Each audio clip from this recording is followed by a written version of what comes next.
മലയാളത്തിൻ്റെ പ്രിയ കലാകാരൻ അന്തരിച്ചു. പ്രണാമം അർപ്പിച്ച് കലാലോകം. പ്രശസ്ത മാപ്പിളപ്പാട്ട് ഗായകൻ ഖാലിദ് വടകരയാണ് അന്തരിച്ചത്. 66 വയസ്സായിരുന്നു. ഗായകനായി മാത്രമല്ല സംഗീത സംവിധായകൻ എന്ന നിലയിലും ശോഭിച്ച കലാകാരനാണ് ഖാലിദ് വടകര.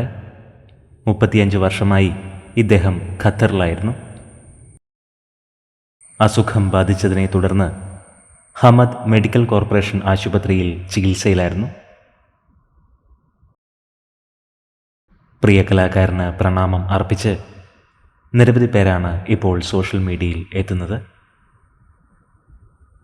ഖാലിദ് വടകരയ്ക്ക് 66 വയസ്സായിരുന്നു. ആദരാഞ്ജലികൾ.